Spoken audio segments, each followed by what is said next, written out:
All right, welcome on, YouTubers and Xers. Nah, it's not going to cut it. That rebrand really is not very good. But we're going to talk about everything that's happened over the last 2 days in free agency. Danny is coming to you from Pleasantville. I have been to this town. It is absolutely the most the craziest, most Pleasantville-like place that I have ever been to in these United States. But yeah, let's do a little bit of faces here first. The Lakers offseason so far.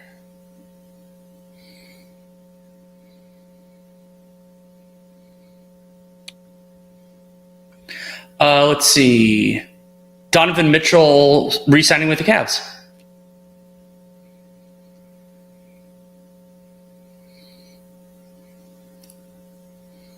Bronny James guaranteed money in his contract as the 55 pick.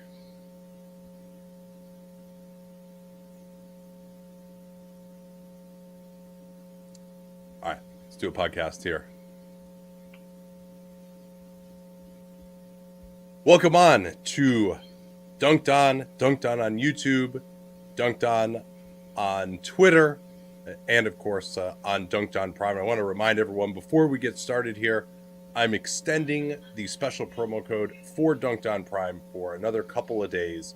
Highly recommend that you check that out. Mock Offseason 2024 will get you 25% off, not only a month membership, but more valuably, a year membership. So your first year, you can get 25% off of that. We haven't offered a deal like this before. So highly recommend giving that a shot. You can get our free agent lists and our salary sheets, everything we're using basically to make this podcast. You can have access to it. And of course, get 6 podcasts a week from us during the season. You get Dan's Daily Dunks 5 times a week and a lot more great features, access to our Discord as well. So where shall we begin, Danny? I think we begin in Cleveland because Donovan Mitchell, even though it was something that was reported as being expected, but is still something important that happened, Donovan Mitchell signs an extension, is back on Cleveland. He added 2 years plus a player option on his contract, of course, at the maximum allowable, which for him is the 30% max because he was ineligible for the 35%. And that does not guarantee that Donovan Mitchell is going to be a Cleveland Cavalier for the duration of this contract, though it does give the Cavs a significant amount of control. But it does kind of set things for the Cavs that they have control over this. And I mean, when they acquired Donovan Mitchell, the hope was that it was not a short-term rental, and now it is not a short-term rental. Quick aside here. Are you set for your microphone? I hope so. I mean, it does sound a little echoey. People are saying there's a hum too. I will check. This is again the perils of live audio. It's set. It is set for my microphone. The light is on. It might be that there's an echo in the room, kind of. Yeah. Well, I guess we can't really do anything about that. I'll turn it down. I guess that might help. I'll turn it down. Yeah, it may a little bit. Yeah. People are saying there's apologies too. I don't hear that at all. But yeah. Well, in the podcast because in the podcast it'll be what you hear. Yeah, it's really weird sometimes. Yes, the echo is the room. That's probably right. Okay. All right, let's get rolling here again. So mark down that edit point here. So early on in the podcast, but better at that point. Yeah. And just before we get going with the level now, is it a little bit more manageable? Is fine for you? Yeah, I think it is good. That actually helps. Yeah. Okay, let's get rolling here. Yeah, so Donovan Mitchell re-signing in Cleveland, certainly a coup for the organization. And I think that you look back on when they acquired him in September of 2022, everyone's first thought was, oh, wait, it's not the Knicks? That's weird. Like he was supposed to be going there. The Knicks, of course, had just acquired Jalen Brunson. There's even talk that the Knicks wouldn't put Quentin Grimes in the deal, and that's why they didn't get him. In retrospect, it may be a bullet dodged for the Knicks to not pair Brunson and Mitchell together, because that would have probably prevented Brunson from becoming what he became. So the Cavs swooped in and they got him, and they gave up a package that looked like a big one at the time. In the end, probably the most valuable asset in that was Lauri Markkanen. Yeah. But by re-signing now, Donovan Mitchell makes this trade a lot better for Cleveland and a lot worse for Utah. Not that anyone knew what Markkanen was at the time.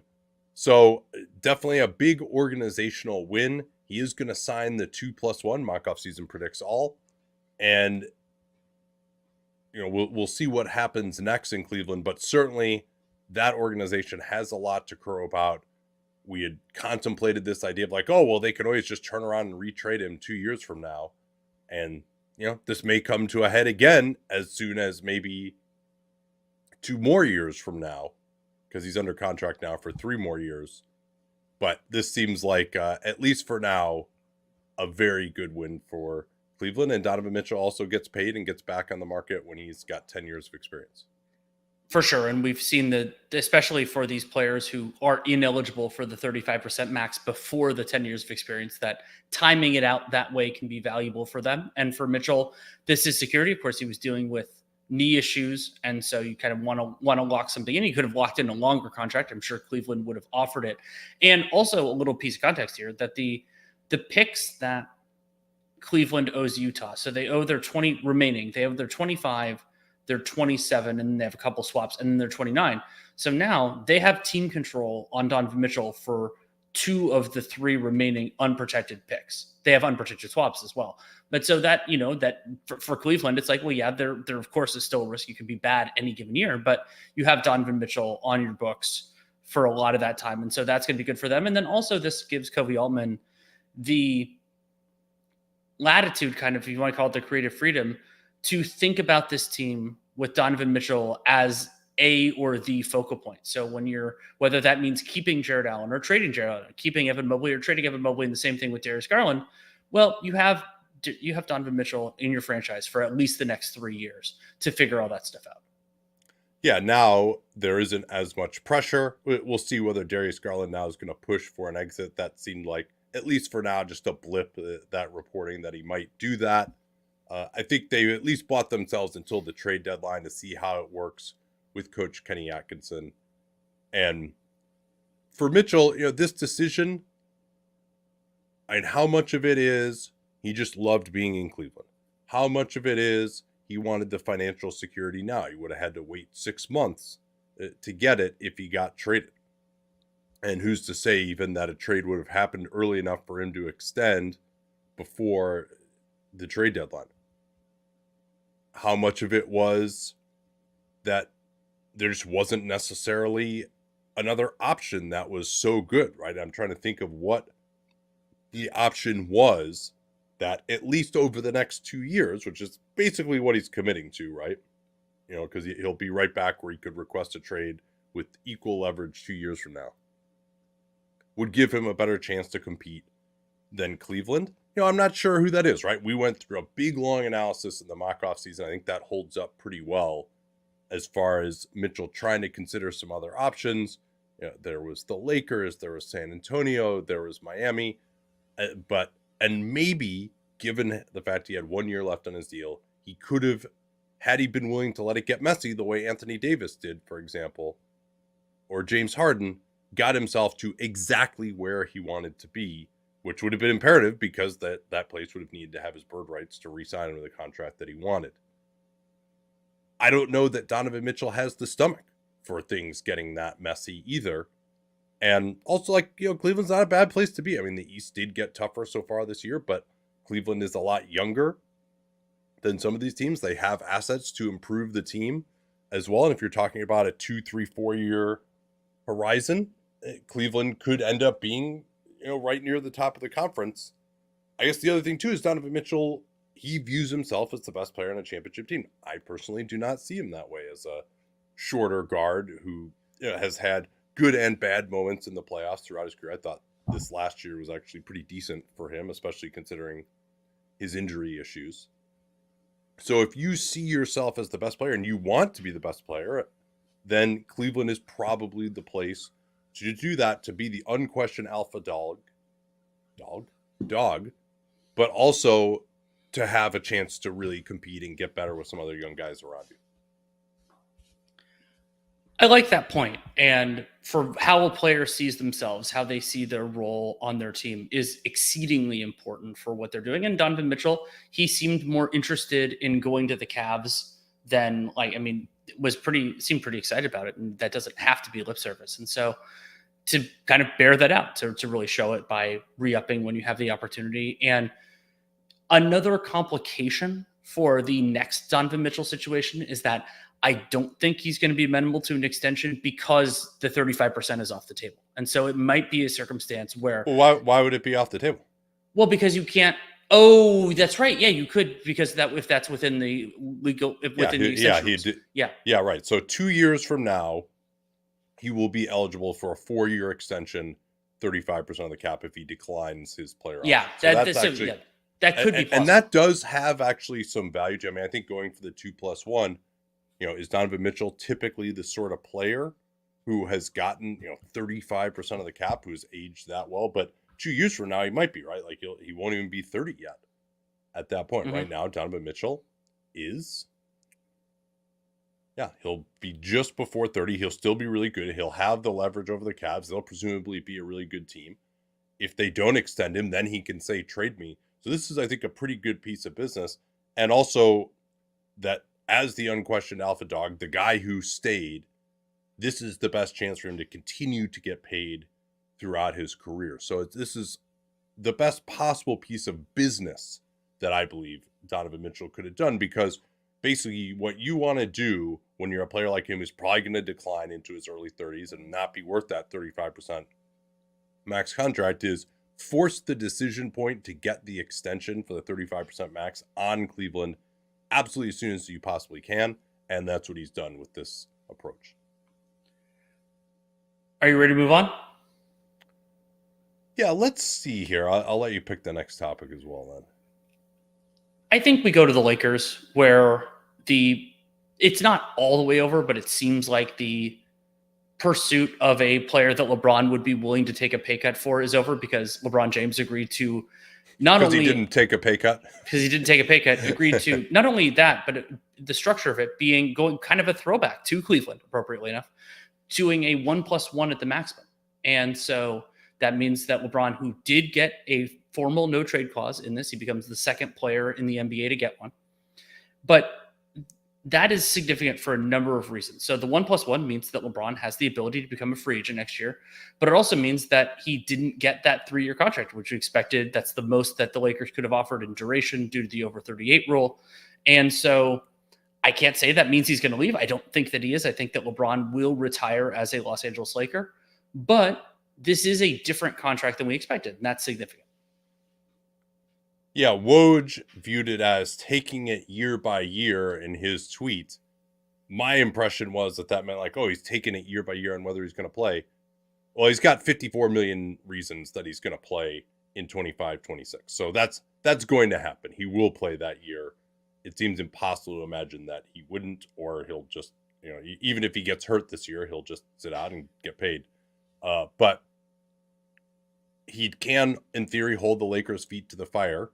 And maybe the big result of that was what they did for Bronny, which we'll talk about in a second, including drafting him, rather than actually getting the changes that he wanted. And there's some discussion like, well, is this just PR for him of being willing to take less? There certainly is no downside to saying he would do it, because then you either get what you want there and they bring someone in, or you just look like the good guy and the Lakers front office looks incompetent for not being able to get the players that he wanted to take a pay cut for to come. So, like, it is surprising to me he didn't go for the 2+1 just to, like, that is maybe for the first time, I would say, in his career, maybe financially a bet on himself that's like a little bit too risky, given, where he could be at. I mean, this could be his age 40 season now, to not lock in for his age 42 season at the 35% max. He could just lock in for his age 43 next summer. Yeah, and like he's already decided that he wants to be in LA. He's got this Bronny thing going on, like that's important to him. Competing for a championship clearly is not his number one thing, or he would have left the Lakers. this year, or maybe even earlier than this, because they just have not really been locked in there. So I think that's if I were running things, I would have gone for a 2+1. I mean, maybe he just isn't sure that he wants to play for a third year, but you know, if you don't want to play and you've got that money on the books, you can still get paid. Like that, there are ways to kind of get out of it, get a buyout. Like it certainly isn't going to hurt you to have another $55 million on the books or $58 million on the books for your age 42 season. So we'll see whether this means like he could potentially leave. It seems kind of, and maybe once he's done the thing of playing with Bronny, then he would consider leaving. I really don't know the answer to that. But the bigger issue here for the Lakers is their financial situation. They are slightly above now the second apron, and they are certainly not going to finish this year above the second apron and get their 2032 draft pick frozen. There are plenty of moves that they can make to dump some salary. They've got all these guys who opted in on player options. Thanks, Rob Pelinka. Christian Wood and Jackson Hayes and Cam Reddish. They also are out of roster spots right now, too, with Bronny James now in the fold. But if they wanted to bring in a DeMar DeRozan, even at the mid-level, and there's been a report LeBron would take like $1 million less, that doesn't really help them at all. Even at the mid-level, they would have to drop a ton of salary. Like you couldn't even do it with D'Angelo Russell. You would, to also give DeRozan the mid-level, you would have to drop another one of these contracts like Hachimura, Vincent, or Vanderbilt as well. And I think the other thing that maybe is making this impossible for Lakers, I don't know how much they wanted DeMar DeRozan, but they probably didn't want him enough to give up a first-round pick to get off of D'Angelo Russell. And maybe the Nets were just like, well, you know, we're not willing to do it for that. Like maybe just these salary dumps are not there. Teams are holding the line potentially. And there aren't that many left. I mean, the market has really thinned out on that because of the, the Pistons still have some moves, but they've spent. The Hornets already got Josh Green, and that takes a big chunk out of their cap space that they could get more with the eventual resolution of Miles Bridges' situation. Then the Utah Jazz have space, but you and I are both expecting that the most likely thing there, should they keep him, is to renegotiate and extend Lauri Markkanen. Yeah, and DeRozan, unclear where he's going to go now. There's talk that Miami could be interested. That would also involve a sign and trade. That would also probably involve salary going back to the Bulls. But, oh, by the way, the Bulls are so close to the tax that this is kind of an own goal for them, too, that they actually can't take back salary really in a DeRozan move and pick up some assets for that. They've only got $15 million below the tax, so the Bulls will have to take something back there. That wouldn't work. So I don't know what would happen in Miami. You know, could they get off of Duncan Robinson? But then, like, do they want to give up a first-round pick to get off of Duncan Robinson so that they can create a trade exception to bring in DeMar DeRozan? I'm very interested to see where DeRozan is going to end up here. I do think that some team is going to get a pretty good deal on him. It's also, with the respect to DeRozan, we've seen how a lot of guys have gotten to where a team valued them. And, you know, Pascal Siakam did that, and OG Anunoby and Emmanuel Quickley in the same trade got to a place where teams valued them. DeRozan, not as easy of a fit, but also he blew it by not demanding out and getting somewhere, or maybe his representation blew it by not demanding out and getting somewhere at the trade deadline that wanted to pay him. Yeah, I mean, the concept of free agency has been something for the last few years, and we saw that the players who were proactive there succeeded, and some of the ones who didn't are dealing with some tough times right now, and I think DeRozan is the head of that list. Yeah, and certainly I think one of the big trends that we've seen is I think the league is kind of coming around to our way of thinking of, and we saw it last year with Fred VanVleet too, of fit guys are actually getting paid. And we're seeing it now too with, it seems like Lauri Markkanen is a much bigger trade domino than Brandon Ingram, even though a lot of people would have probably said that Brandon Ingram is a better player than Lauri Markkanen. He's certainly better at creating offense, but Lauri Markkanen just fits way more places. He just has way more of a market because he can play off ball. Has more of a defensive position than Brandon Ingram. He's not someone who needs the ball. He's going to take a lot of mid-rangers. He's Brandon Ingram is probably going to detract from your other creators' game, whereas Markkanen will enhance it. And so you see so many, like, quickly, obviously the 3-and-D wing guys, Mikal Bridges, all these are the guys who are getting paid, whereas some of these on-ball guys are not seeing it as much. Paul George, obviously, is the ultimate example of that, even at 34, of a guy who, can just fit anywhere. And so it seems like yay points is at the lowest point in the league that it's ever been. Probably a good thing, actually, for the quality of basketball and people understanding what actually wins games. So, yeah, the Lakers are just, for right now, I mean, I guess they're going in the season with this team. And who would have thought that the Lakers, of all teams, would turn over 2 roster spots? Yeah. That's amazing to think of. So I mean, and maybe there's another trade for Wood or Hayes or Reddish. I mean, they're even hamstrung in terms of like being able to use cash to get off of some of these guys because they're second apron position as well. Maxwell Lewis is another guy they could move on from.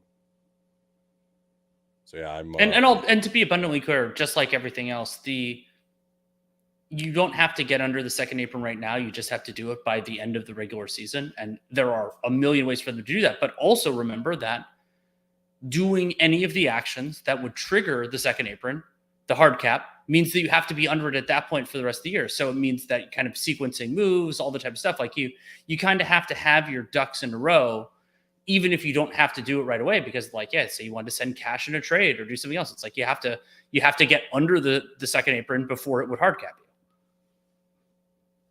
Then there's Bronny, and I've seen people like totally up in arms with this contract, which is $4.4 million guaranteed. So fully guaranteed first 2 years, and then a significant guarantee in year 3 is how you get to that. It's not unprecedented. Certainly it's been pointed out that recent specific number 55 picks have pretty much been on 2 ways, not gotten guarantees, not even come over at all. But we did see 2 guys drafted later than Bronny a year ago, Trace Jackson Davis and Chris Livingston. Livingston probably just as underaccomplished as Bronny in college. Get fully guaranteed deals for the first 2 years.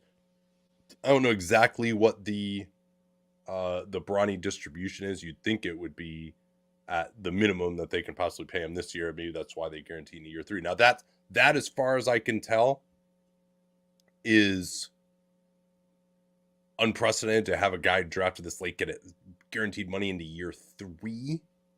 So that would be the part where it's like, okay, this is the LeBron James Bronny effect happening here. Yeah.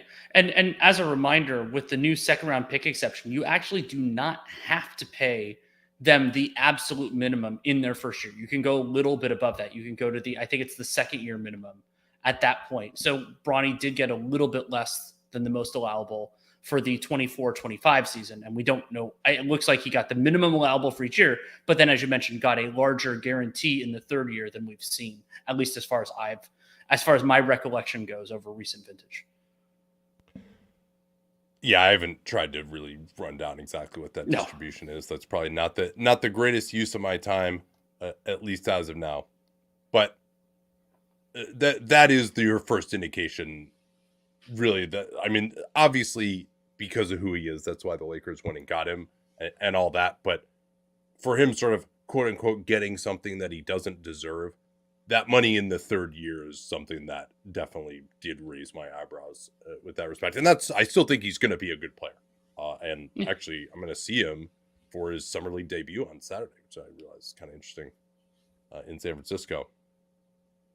So that's the Lakers. I mean, just a really disappointing offseason. Now, they do maintain some flexibility in theory to make moves towards the deadline. But, I mean, the number of just, like, punted roster spots they have right now, too, between Hood, Schifino, Wood, Hayes. They didn't do anything to fix backup center at all.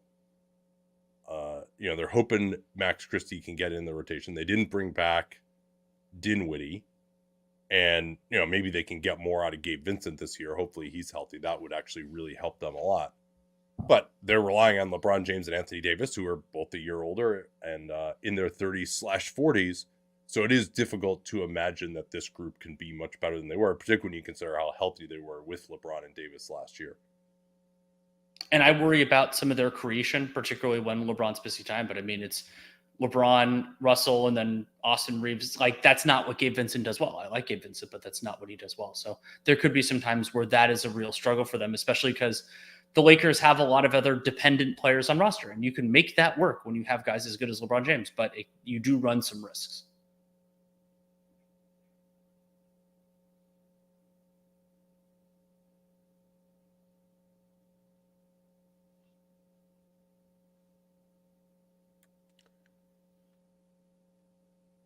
All right, so let's see here. Who is our next I think it's Orlando team to discuss? Yeah, I mean, the Orlando Magic just continue to, like, it's an embarrassment of riches on this roster right now.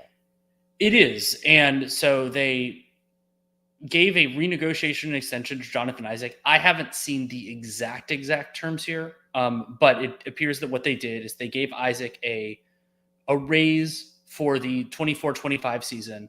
And as a part of that, which is something that you articulated really well when we recorded before, when it was a rumor rather than actually happening, then they used that to significantly reduce his salary, probably close to that 40% for subsequent seasons. And so basically it's the idea of, going back to the old Robert Covington. You have cap space in a year, you give a guy a raise, and then you use that money to depreciate the other years of the contract. And you can't do that in the case of like a Lowry Marketing because he's too good, but you can do it in the case of a Jonathan Isaac. And so, yeah, I mean, adding a bunch of money to his contract, there's a risk here. He's barely been healthy over the last few years, but if that money is not going to be as useful to you in this year, and we can have a discussion about whether that's actually true or not, but the concept of using money when you have it to make a contract more palatable when you don't is a good one.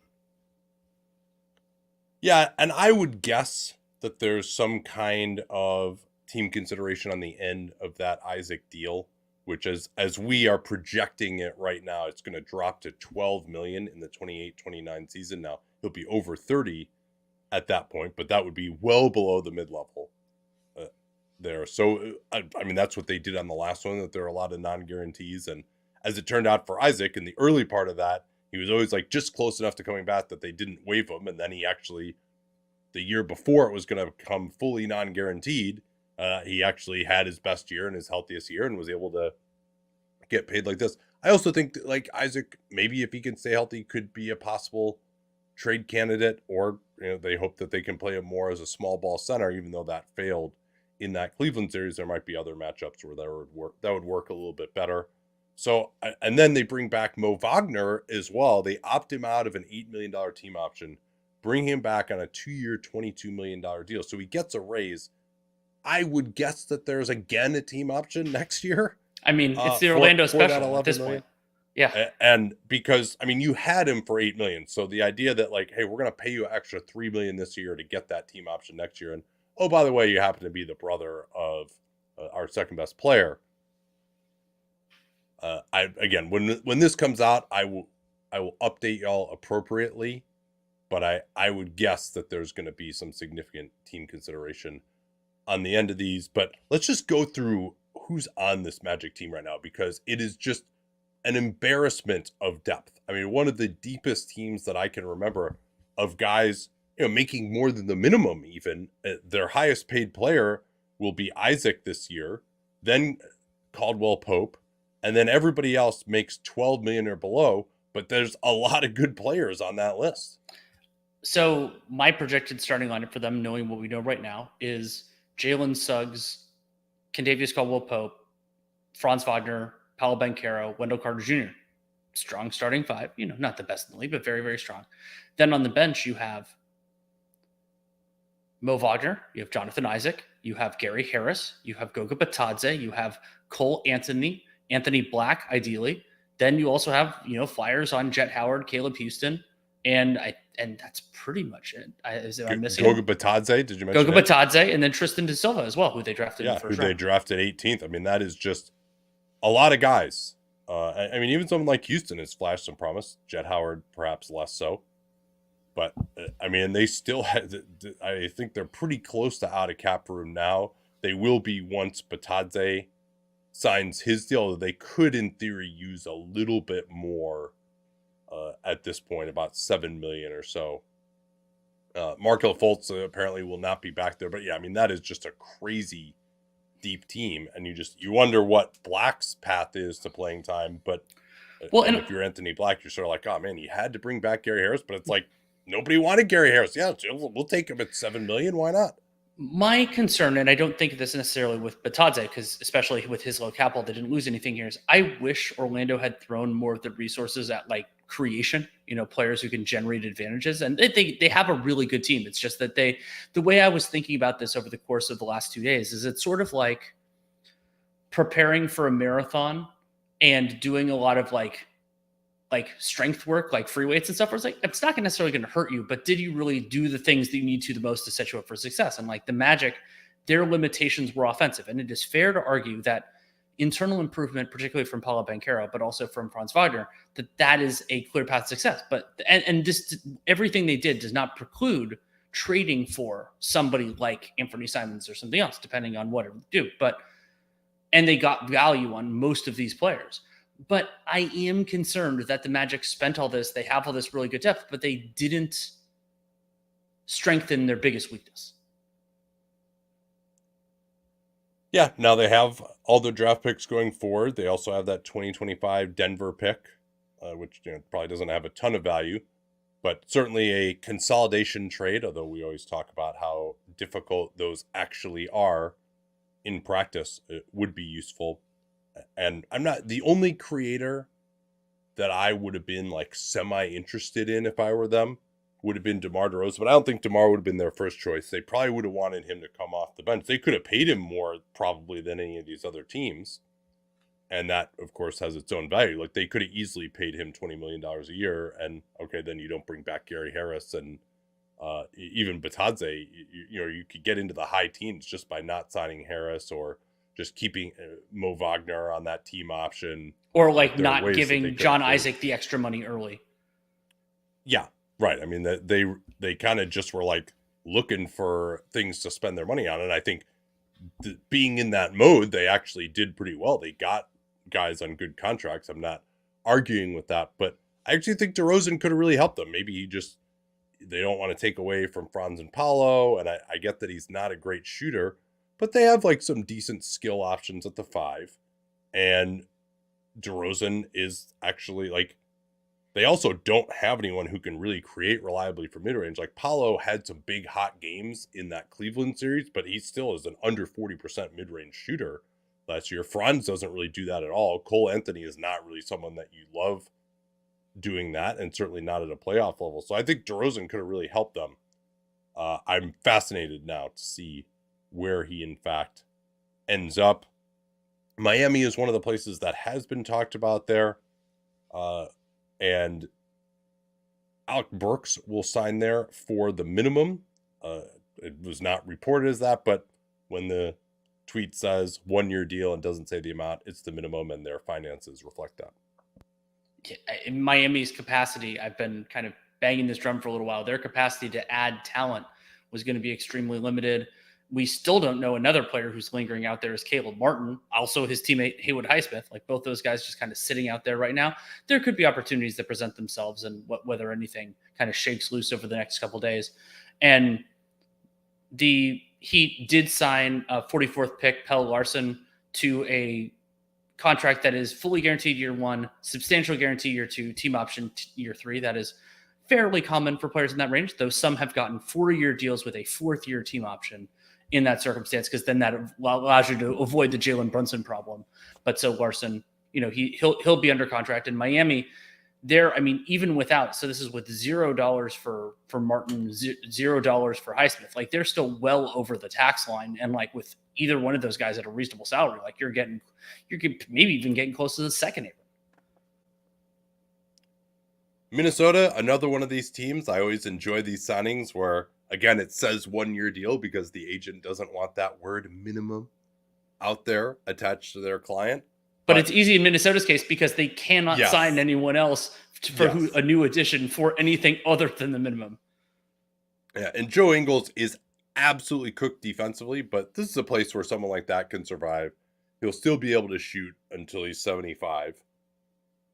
And, he has a familiarity with Mike Conley and Rudy Gobert. And, maybe those guys can all play together on the second unit and they have a nice chemistry. And he can still get to his left hand, and teams that don't understand that he can't do anything as a scorer inside the arc anymore will load up to him too much in the pick and roll and throw an alley-oop to Rudy Gobert. So as an end of the bench guy on a team that still could use some more creation, also maybe at least a little bit of a hedge early in the season in case Rob Dillingham isn't quite ready to just be in the rotation immediately.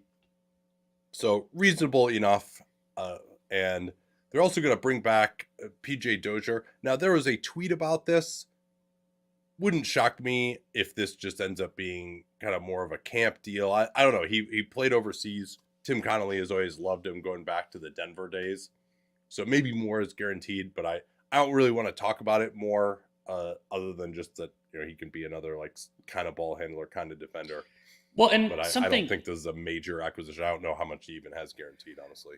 Going back to Ingles, something else that I like that he brings to Minnesota, which we'll talk about why they're losing it, is some situational passing, like having somebody who can move the ball well. And there were a few times where the ball could get a little bit sticky for the Wolves. And yeah, he's probably not going to be a huge part of their postseason rotation. You need players who can eat innings in the regular season too. And I think that Minnesota getting some more functional depth. We don't know what they're going to be getting from Josh Minott and Leonard Miller on the forward line. Potentially there could be some opportunities there. And part of the reason why Minnesota will need something from Ingles, Minott, or Miller is because of the expected and departure of Kyle Anderson. And Kyle Anderson is going to the Golden State Warriors. 3 years, $27 million. Final year is a team option or non-guaranteed. I should be a team option because that makes a lot more sense. And that's significant money for Anderson, who is, he has some strengths and he has some very clear weaknesses as well. And his ability to defend, kind of be a smart defender, be a team defender, but he has one of the slowest releases on 3-pointers. We saw some of those limitations in the playoffs as well. And so for the Warriors, it's an interesting addition because he simultaneously getting more team defense in. That was something that that Klay Thompson shifting from being kind of a 1 defensively to being a 3 or a 4 that they actually were really missing because that was not something he brought in play. But it is another bet on a player who's defense first, shooting second / never. And that is something that the Warriors are going to have to navigate, something Steve Kerr is going to have to deal with. And are they going to play Anderson at the 4 and Draymond at the 5 at times? I mean, you could do it in certain ways defensively, but offensively it's a challenge. Yeah, and they don't really have any kind of a stretch option to play next to Anderson, which, he was a good fit next to Karl-Anthony Towns for that reason, although it always was maddening that Minnesota would put all these guys who couldn't shoot next to Karl-Anthony Towns, but usually defenders can't shoot. Anderson always killed the Warriors back when he was with Memphis and also even last year with Minnesota, as did Melton. Those guys just make a lot of plays off the ball. The Warriors need to get better in transition, force more turnovers. I think of Anderson as basically just a Draymond replacement in a lot of ways. Now, what does that mean for Kuminga? He's really a 4 as well. They've still got Trace Jackson Davis. I think Anderson is also kind of a Looney replacement if Looney ends up getting moved, say, in a marketing deal or some other matching salary later in the year. He and Gary Payton are the obvious matching salary. Well, yeah, especially because they've functionally added replacements in some ways for both of those guys during this offseason, because Melton in many ways is doing the things that Gary Payton II can do. He's doing them better. And the hope is that Anderson presumably can do them better than Looney. There's also, he's just a good basketball player. It's not it's not an easy fit there. And I wanted to say, actually, before we move on to the other Warriors rumor, there's a little bit of confusion about this yesterday. This is a new CBA rule. Minnesota, over the second apron, trades away Kyle Anderson in a sign and trade. They can do that. They have full bird rights on him. And so they trade him away. And under the old CBA, no matter where you were against the apron, you could create a trade exception when you sign and trade someone away. The Warriors, of course, famously did that with Kevin Durant. That's how they brought back D'Angelo Russell, who then begat Andrew Wiggins, and that begat a 2022 championship and kind of enabled them to preserve that salary slot, although they did have to get below the apron that season. But this new rule now says if you're over the second apron, you can create that trade exception. That was one thing that was a misconception. The trade exception does get created. They've got about a $9 million trade exception on their books. However, if you are over the second apron, you may not actually use it. And then if you were to get below and then use a trade exception that was generated in a sign and trade with a guy going out, then you are hard capped at the second apron. So in all likelihood, Minnesota has no way to get $9 million below the second apron this year because they're like over $10 million above it right now. Where it could possibly be useful is, let's say they opt out Rudy Gobert and sign him to a longer extension, or they trade Karl Anthony Towns, they trade Naz Reid. And so at the start of next year, maybe it could be useful to acquire a player in a sign and trade or something like that. Like that would be the way in which this could be useful. So, but right now it's sitting there, but they just cannot use it if they are above the second apron. So for all future reference on those sorts of moves, that's how it works. It is. And so, yeah, the possibility, and since trades cannot be consummated until after the moratorium, they will get a window. And maybe there's even a possibility that this one happens a little bit later. Maybe Minnesota asks the Warriors, maybe let's do it a couple days after, and you can try to buy a couple more days. But as we see right now, almost all of the NBA business will be done by the 6th. That's pretty much the way it happens every year now, since so far fewer players hit unrestricted free agency. Like, I mean, there isn't, as much as it feels like the last 2 days have been quiet, there isn't that much left to do. One of the things that is left to do potentially for the Warriors is that it hasn't been done yet, but there is discussion with the Sixers and Buddy Hield about bringing him in. Presumably this would be for the remainder of the trade exception created in the Klay Thompson deal, which of course has not been finished yet either. There are a couple different ways that all these things could be structured, but generally speaking, it could be something like you send Klay out and you bring these guys in. They could, even if they wanted to, make this way more complicated and make it like a 3 or a 4 team trade. I don't expect that to happen because touching requirements and everything else. But Hield, shooter, obviously, can fill some of the offensive role that Klay Thompson has left behind, has limitations as a defensive player. And so we'll break down his potential fit if that actually comes to pass. It is not done yet as we're recording this. But one thing I want to note, because I brought up this point with the Orlando Magic, and I think it's even more salient for the Golden State Warriors. As great as Stephen Curry is, this team is extremely low on shot creators now. And like they used a lot of resources. They brought, and they believe that their system can generate that. But like the big additions this year, Melton, Anderson, both those guys don't really create a ton of advantages. And then if it's Buddy Hield, like he does that, and Hield deserves credit because through his activity, he actually does more than most shoot-only guys do, generating offense for himself. But there is a lot of playmaking on Steph Curry's shoulders now. Oh yeah, it's an insane amount. I don't think it's materially less, or materially more than last year. Like I've talked about this before, that I think Klay was kind of a little bit overrated in the idea of him taking pressure off of Steph. Like you could run some plays for him on occasion, but like he's definitely a guy that the defense could shut down, right? Like he took 10 shots only in a game where they couldn't score against Sacramento. He didn't make any of them, but he could only even get up 10. And so, yeah, I mean, if they're going to be a great offense, they need more than that, particularly because, Steph Curry is not what he was 2 years ago, particularly as a guy playing inside the arc. So, yeah, if they're going to contend, they need a lot more. They need more shooting as well. Hield may, in fact, provide that. In terms of the Warrior finances, number one, Jake Fisher said today on his podcast that it sounds like the aspects of the sign and trade with the Sixers and the Warriors are done, but the Warriors and Hield don't necessarily have a contract agreement. You mentioned the remainder of the Klay trade exception. If they do fold it into a 3-way, that would give them more room to bring back more salary than if they just send Klay out and then bring back Anderson and Hield in separate deals. That it would have to be probably a 4-teamer. But that's part of the beauty of the moratorium, is all this shit can get worked out. However, the Warriors are 10 million below the apron, and they'll want to have at least some maneuvering room. They've got 13 players under contract right now. Call it 14 if they sign Quentin Post and that would actually reduce them down even further. There's also some unlikely incentives from Kevon Looney, so you're really only looking at probably 6 or 7 million that you could give Hield anyway without another cost-cutting move.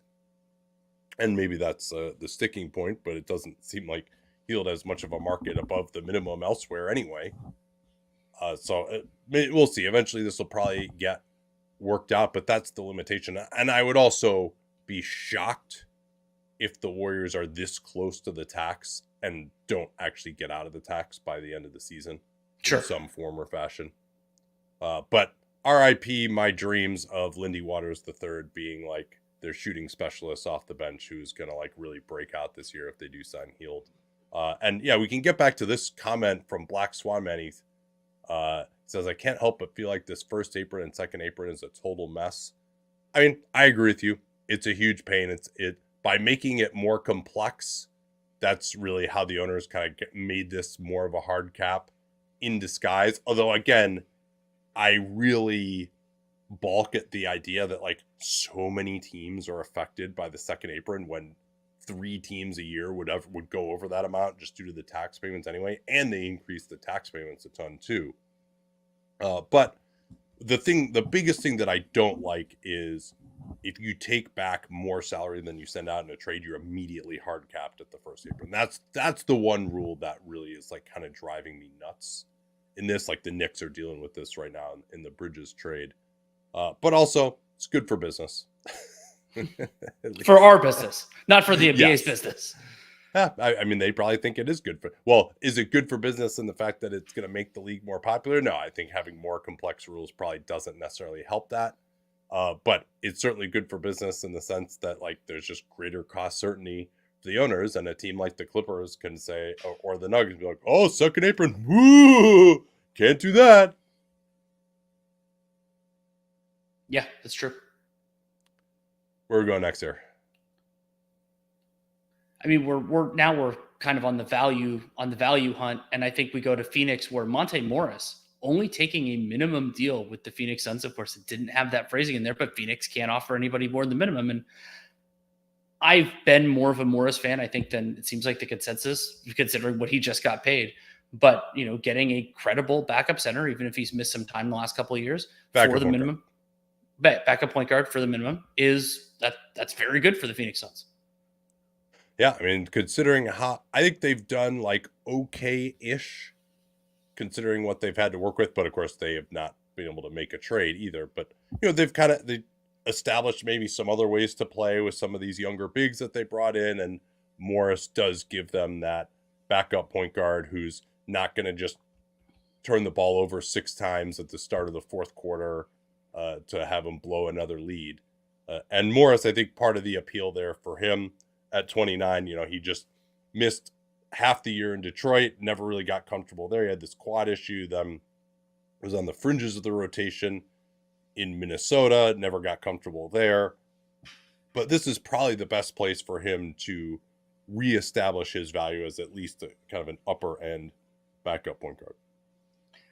Another minimum signing to a team that can't sign anybody for more than the minimum is Taurean Prince. And there was a possibility at one point, people were talking about that the Lakers could sign him and you could even maybe be salary ballast. Well, the Lakers don't have any use for salary ballast anymore, particularly after the D'Angelo Russell opt-in. So instead, Taurean Prince is taking the minimum to go to the Milwaukee Bucks and adding a forward who is more offense than defense. That is part of the theory, at least behind this early version of Tyler Smith that they brought in, but he's, just out of the G League. And so bring in a player who's a viable rotation player, even if his defense has been overrated a little bit over the years. Like that's, you get a viable rotation player at the veteran minimum. That's a good piece of business for any team, even if they don't always work out.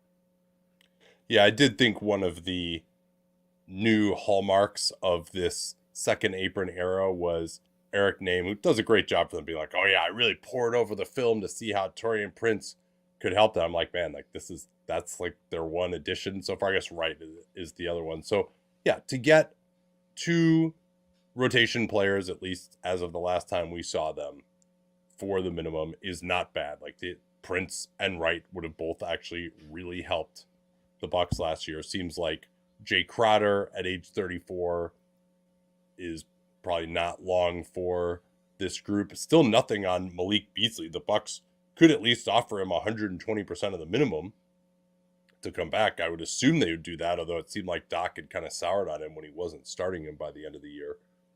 But Prince will at least hit shots, and he looks like a body out there defensively, which is more than they've had. He can also like probably play a little bit of backup shooting guard for them too, and just give him some more size. I mean, I probably like him more in most lineups than Pat Connaughton at this point. Also, you would imagine that Pat Connaughton could easily be traded away, and that Prince could step in there. So he'll rejoin Darvin Ham. Now his third stop with Darvin Ham. Ham overplayed him in LA, but Ham is now a Bucks assistant once more. And then in Boston, you were right. I was wrong. That I thought that the retention of Luke Cornett and Neemias Queta was going to diminish the chance that Xavier Tillman would come back, and he is going to be back for the Boston Celtics, a 2-year deal. We do not yet know what the kind of the structure. I'm guessing it's going to be either like a team option or non-guaranteed for that second year, but maybe it's a player option. We don't know exactly for sure.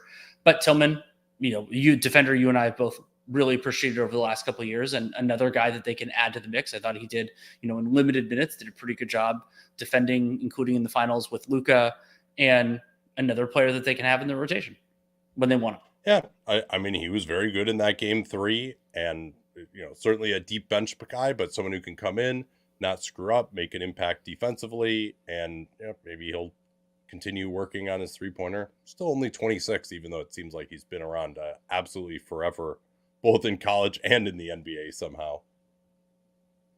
And let's see. So we have the Tristan Vukcevic thing. Yes. It is a different thing than we thought it was going to be. Yeah, so Vukcevic, it looked like it was going to be the same situation as Jonte Porter, where in this case it was the Washington Wizards didn't have the capacity to give him the kind of contract that you want because he had to come over. He came over mid-season, and so the Wizards structured the contract so that he had a rest of year deal and then a team option. And so the expectation was they declined the team option, and then you sign him to a longer term deal that you couldn't have done originally. That's what happened with Jonte Porter. Instead, Vukcevic went from that to a 2-way. So it's the opposite direction there. And so, I mean, that how that kind of all came together, we don't quite know, but you're going to have your second round pick last year kind of in a way demoted for this year. Yeah, it seems like bringing him in the way that they did and putting him on a full NBA contract was somewhat of a sop to get him to do a 2-way this year. I would imagine that was at least somewhat predetermined at that time. And of course, there's nothing to stop them from bringing him back either. I mean, John and I talked about this, how under the current regime, you can pay a 2-way guy basically what you would have paid him if they were on the roster all year by just converting them from a 2-way to an NBA salary after the trade deadline. So if he's willing to do that, you paid him extra last year at no cost to yourself. You opt him out of the team option, bring him back in the 2-way. So yeah, now you basically have just kind of worked out an extra roster spot for yourself. And I would be surprised if he doesn't end up back on the NBA roster at some point. But I mean, he's the number 42 overall pick last year. We don't need to spend that much time on him in theory, but it just kind of interesting to note some of these trends and shenanigans that happen with second round picks and 2-ways, because they do have a broader overall implication. Any other, I don't think we have any other signings that we're going to go through. Well, there's one actually that I thought was interesting too. Dink Pate was on the G League Ignite at age 17, and probably was a mistake to sign him as a point guard at 17 and have to play him. They just didn't really have a lot of other point guards on that team. That's part of why they were so bad. I don't think he was even that terrible. He's a big point guard. He's now 18. He's actually going to now play with the Mexico City Capitanes in the G League, with the fact that the G League Ignite is now defunct. So interesting to keep an eye on him. I think he still is someone who could be a first round pick. But in case you're wondering, like, what happened to these 2-year contract G League guys, I would imagine that if he signed a 2-year deal, they're just honoring that paying him the same thing, but just in Mexico City instead. And then I don't think he was on a 2-year one, but Izan Almanza, who was Spanish-born, was on the G League Ignite last year, did not declare for the draft. He's going to play in Australia this coming year. Yeah, good call. All right, well, that will do it. As of right now, we'll plan on taking July 4th off to spend with our families. But, of course, if some massive news breaks, of course, we will be there. So I would imagine we'll talk to you again on Friday as things continue to trickle in. It seems like we're just waiting here on the trade market. I mean, I guess, should we go through who's still left at this point? We should probably do that before we go, huh? Yeah, we can do that. And I think we could maybe we go, well, so at the top of the list, it's DeMar DeRozan by a pretty significant gap. Then you have Miles Bridges on the unrestricted line, Simone Fontecchio on the restricted line. And then after that, I mean, you want to pick a couple of guys per position? Yeah, I mean, those are the 3 guys that I had classified as starter or above. DeRozan, I still had classified as a star. Then in terms of rotation, point guard, Tyus Jones, Spencer Dinwiddie. And Jones is going to be fascinating because it doesn't seem like there's anyone who really wants to pay him. The Wizards kind of, I mean, maybe they do, maybe they don't. I mean, that's another one as Tyus Jones where not being able to get to somewhere that wanted to re-sign you looks like it's probably going to hurt him. So then you've got Dinwiddie, Kyle Lowry. I mean, I'm guessing he's got 120% of the minimum waiting for him in Philly. There's talk that maybe LA could be interested in him, the Clippers as well. Got Markelle Fultz out there. Monte Morris just signed. And then, Dennis Smith Jr., a favorite of ours, Cam Payne, or some of your other point guards. Then on the 2-guard line, Buddy Hield isn't resolved yet, so he counts there. Malik Beasley, you brought up. Gary Trent Jr., probably not going back to Toronto, considering I think they're already at 15 roster spots. You can shed guys, but it kind of seems like he's not a priority. And Vic Krejci, one of our favorites, on a 2-way restricted offer, so somebody could make something there, even though Atlanta has cleaned up their finances a little bit. Yeah, you're right. They're Toronto. We'll see whether Javon Freeman Liberty will probably come in to compete. Jacoby Walter is their first-round pick, and then they got 3 second rounds. I'm guessing Ulrich Chauncey might be headed for a 2-way, but Jamal Shed said he wasn't going to do it. It would also be unlikely that the number 31 pick would be on a 2-way. So maybe it's Mobo, who ends up back on a 2-way in that likelihood, or in that event. Yeah, then 3s and 4s. Caleb Martin, Gordon Hayward, Prince just signed, and then Joe Ingles just signed. So you got Cedi Osman, Sadiq Bey. Probably not going to play this year, I would guess. And then Isaac Okoro is a restricted free agent at the 4. I mentioned Bridges. You got Haywood Highsmith. Jeff Green is probably going to get guaranteed. Vlatko Čančar is actually still sitting out there, interestingly. He hasn't agreed to come back, but they opted him out of a team option. So, I need to check in on actually those qualifying tournaments, see whether he's playing for Slovenia or not. And then, KJ Martin's hopefully going to get the human trade exception. I mean, that seems pretty likely to me at this point. Yes, that would. I mean, it seems like that would be a wise move. It seems like something Daryl's going to do. And then Šarić. Yeah, Šarić is maybe one of the other kind of interesting guys there. Robert Covington, if he can get his knees right, could still help a team. And then at center, Precious Achiuwa seems like a return to New York. But the Knicks still have to kind of sort out whether they're first or second apron capped. I wouldn't expect to get a resolution there. Our guy, Dom Barlow, and then Paul Reed maybe will get waived. Doesn't seem like it's headed that way at this point for Philly. And Jericho Sims he's partially still guaranteed. Actually non-guaranteed, but he's going to get picked up. Yeah, when they picked up the team option, it got a late partial, but I mean, it looks like he's still going to be on the team. Yeah, and then I think we talked about basically all the teams that still have space. You've got Charlotte with $20 million, but that's without Bridges. You got Detroit with $26 million, and San Antonio just sitting out there with $14 million. But that coincidentally is basically exactly 10% of the cap. So they're at the minimum salary at the moment. And hey, why not just go into the season with cap space then if you've got your team. And then Utah has the $30 million. That's really waiting for a resolution of the marketing situation one way or the other. All right. Talk to y'all on Friday if something happens. If not, when something does. Actually, sorry. We should take some questions. Actually, yeah, we could do that. These in here. What do we got? Phoenix winner of best use of offseason minimums for the second year in a row. Oh, we didn't mention that Damian Lee is back as well. Oh, that's right. Phoenix, which is interesting to me. I know he had a player option, so that saves him a little bit of money for him to just come back. Yeah, this might be the Montrezl Harrell. Like that's the idea. I mean, but like, maybe he can help them a little bit if he can play again. But he was kind of fringy before missing all last year with this meniscal root issue. Let me think about whether they're. I think they probably are the minimum leader at the moment. I mean, Monte Morris is I think is a very good player for the minimum. Yeah, he's exactly what they need. And I mean, they didn't really. Who else?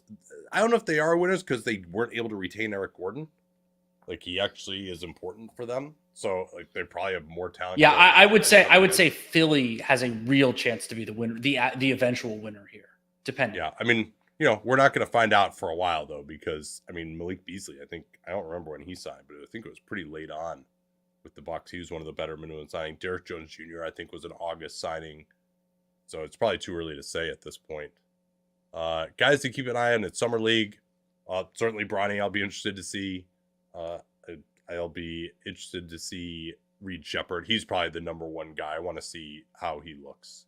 Like Trae Young didn't have the greatest statistical Summer League, but I saw like enough flashes from him that I remained in on him after Summer League. I want to see how I'm going to feel about Shepherd. And then Stephon Castle, Ron Holland. Does it look like these guys can shoot it all? Those are the guys I'm really focused on.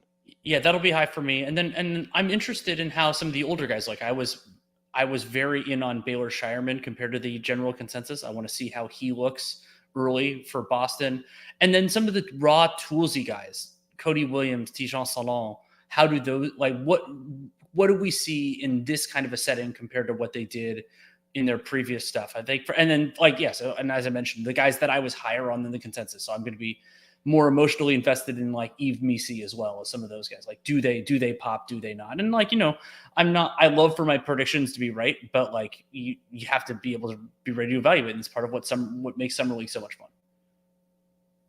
Hirsch says, what do you see as Golden State's ideal closing lineup in some of the top West contenders? As situated now, probably Curry, Melton, Wiggins, Kuminga, Draymond. Yeah, that's mine.